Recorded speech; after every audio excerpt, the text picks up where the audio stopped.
Allie Kostial was born in St. Louis, Missouri, but had always dreamed of attending the University of Mississippi. When she was finally given this chance, in her eyes, life couldn't have gotten much better. But then, things changed.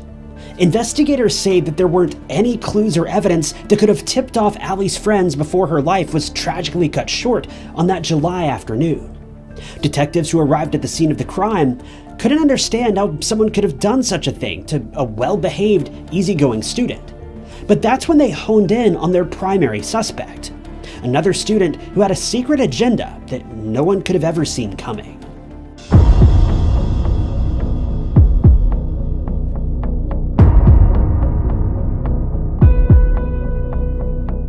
Allie Kostial was 21 years old in 2019, attending Mississippi State University in Oxford, Mississippi. Oxford, Mississippi is a relatively small town. There isn't a whole lot going on there. I was there just a couple weeks ago, and best I could tell, it was a town that didn't have much to offer outside of a few restaurants and outdoor stores like Tractor Supply. With a population of about 25,000, it's a quaint little town, very quiet, and certainly a great place for college students to live, as there's only so much trouble you can get into in such a small, lazy town. The University of Mississippi is really the main draw for the town, and I think it's safe to assume that the college is likely where the town gets most of its money as well. The university has an acceptance rate of around 90%, but the reason most people go here is likely because its tuition is relatively low, compared to other similar schools. And with the graduation rate of about 65%, it fits right in line with schools that may cost 10 times as much, while offering what's essentially the same exact education. This is likely why Allie Kostial was so determined to attend the University of Mississippi. A great school, a great price, and usually great people. Allie was attending college with the plans of graduating with a degree in marketing. She was scheduled to graduate in the spring of 2020, much sooner than many of her friends and peers, as she'd been attending summer school on top of her regular college courses. Allie had dreams of getting a job in the fashion industry in some capacity, though she never revealed specifically what type of fashion marketing job that she'd been hoping for, at least not publicly. Allie didn't just attend the University of Mississippi, though. She wasn't just a run-of-the-mill student. She had a fierce passion that few people will ever match. Allie had helped found the Alpha Phi sorority and was even the president of the school's golf club. If this weren't enough, in her free time, she would also help teach fitness classes in the area as well. I don't know how she managed to find time to do all these things, but with summer school stacked on top of all this, it's pretty clear that Allie was a very busy person. But she always made sure to save time for friends and family. Her mother recalled Allie's dreams of attending the university and said that she didn't only have plans of carving out a great career for herself, but she also dreamed of meeting her future husband at the school. Allie felt confident that she'd be able to find a suitable partner and settle down with an honest man by the time she graduated. In the fall of 2016, Allie believed that she had finally met this man when she ran across Brandon Thiesfeld, a student that she fell head over heels for. But unfortunately, these feelings were not mutual. Allie's friends say that they did their best to warn her about Brandon, but she was blinded by his presence. For whatever reason, Allie was drawn to him with a magnetic intensity. She just couldn't keep her mind off of him, but unfortunately these feelings were far from mutual, but Allie couldn't let him go. Over the course of the next few years, Allie would learn a lot about herself, after realizing how low she'd be willing to go to keep Brandon around.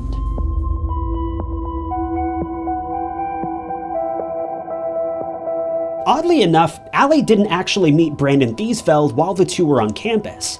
She actually met him in Fort Worth, Texas back in 2016, but quickly learned that he was a student at the University of Mississippi. For Allie, this likely seemed like the stars were all finally aligning and their relationship was meant to be. But tragically, this simply wasn't true. Now, at the time, Allie certainly didn't know this, but everyone around her knew exactly the type of person that Brandon really was. Brandon was a part of the in crowd. He was popular from the very beginning, at least with other guys his age. As far as women, well, as soon as they actually got to know him, they'd usually go running the other way, but that wasn't true for Allie. She couldn't get enough. According to various friends and acquaintances, Brandon was, well, a terrible person. Now, I don't go around throwing insults like this very often, but I'm serious. Brandon was the very definition of a piece of human garbage. All of Allie's friends recall him as being a total tool. All he ever talked about was his father's money and how he could do whatever he wanted because his dad would always bail him out. It didn't matter if what Brandon was doing was illegal or simply immoral, he'd do whatever he wanted all the time, always, no matter who he hurt in the process. One of Allie's friends spoke about Brandon, and while this friend wished to remain anonymous, she described him as a pig. She said that he would use his family's money to do whatever he wanted, and that he'd have 6 different girls around him at one time, sitting back and laughing at them. She ended her remarks about Brandon by describing him as, quote, super misogynistic. Other friends recalled Brandon in a similar fashion. They said that he was raised as a, quote, daddy's boy, and that he had no regard for women whatsoever. He viewed them as little more than property to be played with. One friend recalled that he would constantly badger every female that he came into contact with in the dorms. He'd hang out with them, get what he wanted out of them, and then move on to the next one. Unfortunately, this seems to have been the case with Allie as well. Allie was deeply infatuated with Brandon. In the early stages of their relationship, Allie was under the impression that the two were exclusive, and that they had started dating. But according to Allie's family, she couldn't have been more wrong. Allie's mother recalled Allie coming home from college one day and announcing that she'd met a boy, specifically a boy from Texas. Her mother says that for whatever reason, Allie was always interested in Texas and the people from Texas. So when she met a boy from one of her favorite places, she couldn't have been happier. Allie initially described Brandon as nothing more than a crush, but it soon became clear that they were far more than that. Maddie Norris, one of Allie's closest friends, says that she never even met Brandon. According to Maddie, Brandon always had better things to do than meet Allie's friends and family. Maddie would later describe the relationship between Allie and Brandon as on and off again, but for Allie, Brandon was the only person she cared about. Allie's friends say that she was repeatedly crushed by Brandon. She would constantly make plans with him, then he would never show up. She'd invite friends over to meet him, but he'd disappear just hours before the meetup. She'd scheduled dates or phone calls, but he was never around. This all reached a breaking point in the summer of 2019. By this point, Allie and Brandon had been involved with one another on some level for about 3 years. But then Allie dropped a bombshell on Brandon. She sent him a text message and announced that she might be pregnant. She also sent a photo showing a pregnancy test result that came back as inconclusive. At this point, Allie was a senior in college, planning to graduate in just a few short months in the following spring. She revealed her possible pregnancy to Brandon on the 14th of June at around 10:15 p.m. While Brandon always did his best to dip and run whenever Allie reached out to him, this time was different. He responded almost immediately by saying that she should just take the Plan B pill and move on with her life. He added that he had no plans to keep a child, saying, quote, "I do not want a kid at all." Just minutes later, this was followed by another text that read, "I'm serious, no kid at all. It will ruin my life. I will not help at all." Immediately after these texts, Allie set up a time to meet with Brandon about the supposed pregnancy, but he never showed up, go figure. She scheduled multiple follow-up meetings as well, but he didn't show up to a single one of them. He would always concoct some sort of excuse and claim he was busy or had other plans or simply forgot. It wouldn't be until July of that year that Brandon would finally get around to meeting with Allie. But he didn't plan on simply meeting up with her. He had much bigger plans, and a much darker secret.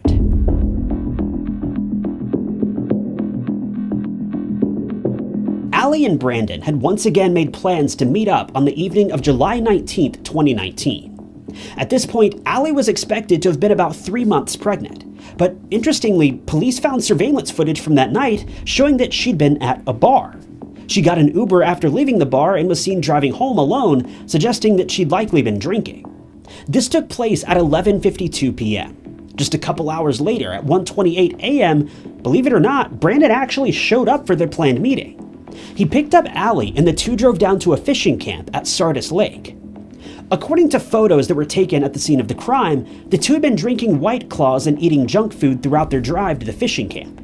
Mind you, this was taking place while the two were operating under the assumption that Allie was pregnant. And for anyone that might not be aware, White Claws are alcoholic, and junk food isn't great for a baby either. The two arrived at the fishing camp at around 2:15 a.m. And according to those who lived nearby, around this same time, a series of shots rang out in the night. A woman who was walking her dog reported hearing the shots between 2:15 and 2:30 a.m., pretty much the exact same time that Brandon and Allie would have arrived. By 10:30 a.m. that same morning, a police officer was passing through the area while conducting his routine patrols of the camp, and that's when he came across a crime scene. Based on the crime scene photos and police officer testimony, when he arrived at the camp, he found Allie lying face down on the ground. Nearby, he found her purse, 2 cans of White Claw, and the aforementioned bag of snacks. There was also a jacket placed on a nearby picnic table. When he approached Allie, it became clear that she had lost her life after being hit by multiple rounds at a somewhat close range. The officer stated that upon closer inspection, Allie had been hit a total of 9 times, though 11 shell casings were found nearby, leaving 2 rounds unaccounted for. The investigator said that in all of his years in the service, he'd never seen someone be hit so many times before. As soon as police confirmed the identity of Allie, they immediately got to work on the case, interviewing her closest friends and family members. In particular, they were interested in the testimony of Allie's friends.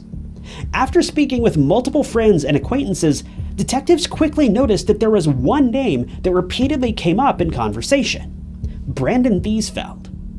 Brandon was a difficult person to track down, but police were eventually able to get in touch with him, and they asked him to come in for questioning.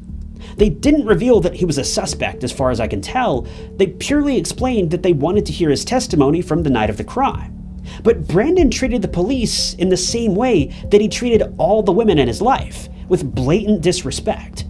He told the officers on at least 3 occasions that he would meet them at a specific location at a specific time, but he would never show up.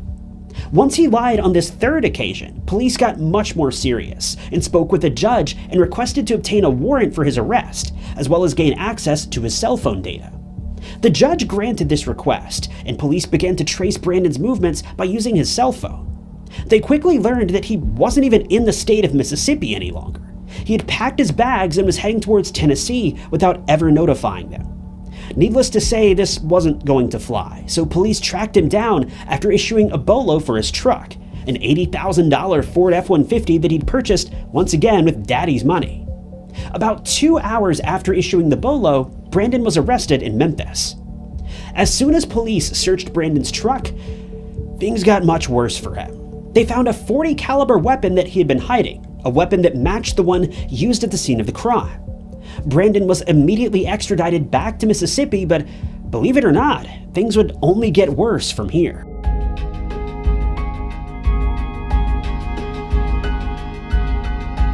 When police were doing their best to tie Brandon to the scene of the crime, they requested access to Allie's phone records.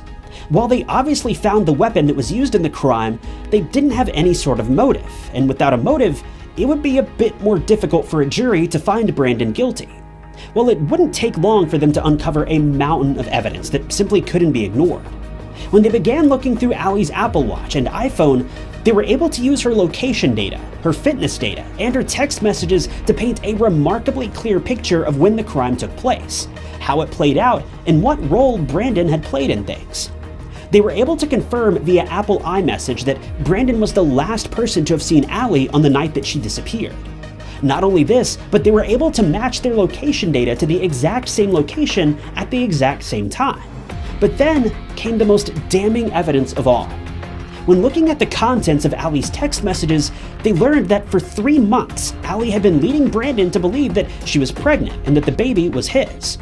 Brandon, naturally terrified, refused to do the right thing and just meet up with Allie to talk it over and figure out what role she wanted him to play in all of this.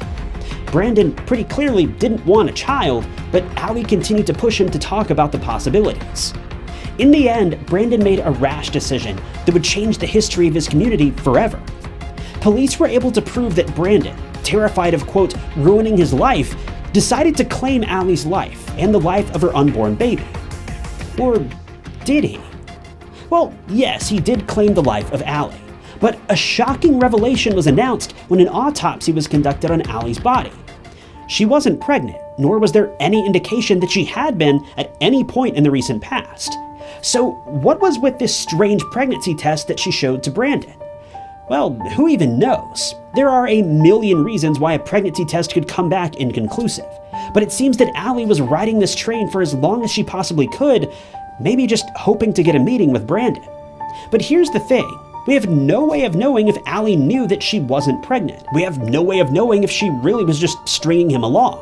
But what I find really odd is that for the 3 months that she believed she might have been pregnant, she never bothered taking a follow-up pregnancy test to confirm one way or the other. But the most crucial piece of evidence in my book that proves that she likely knew that she wasn't pregnant was her attendance at the bar that night and the White Claws that were found at the scene of the crime. Allie was a smart girl. She almost certainly knew that if she was pregnant, then she shouldn't be drinking. To me, this seems to allude to the idea that Allie may have been so deeply in love with Brandon that she was willing to do almost anything just to get a few moments alone with him and try to hash things out. But Brandon was just too much of a coward to face the possible consequences of his actions and just sit down and have a talk with her. And the thing that bothers me most is that if Brandon had half a brain, he could have pieced all this together as well. But instead, he decided to put an end not only to their relationship, but to an entire life. Allie had been working so hard to get her degree so that she could begin her dream career. She tried so hard to love someone and begin a life with someone, but unfortunately, it was someone who just couldn't love her back. Allie had everything going for her, but this moronic monster stole all of that and more. After Brandon's arrest, police came across a handwritten note in which Brandon accepted responsibility for his actions. The note was addressed to his parents, and he explained that he was sorry for what he had done and sorry for the pain that he had caused them.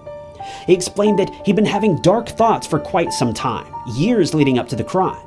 He said that he couldn't explain where these thoughts came from, but that he'd finally acted on them and deeply regretted his actions. At the end of it all, Brandon was sentenced to life in prison, with the possibility of parole once he turns 65. It would seem that, at long last, Brandon had finally committed a crime that his dad couldn't bail him out of. Thank you guys for tuning in to another episode of True Crime Stories. If you want to see more true crime documentaries like this, be sure to hit that like button and subscribe. If you'd like to help support the channel, the best way you can do that is simply by leaving a comment below. Any comment at all. It helps out the channel a lot more than you may realize. If you want to help out financially, you can do that by clicking the blue join button below, or by picking up a True Crime Stories mug from TyKnots.com. But with that, my name is Ty Knots, and I'll catch you guys in the next video.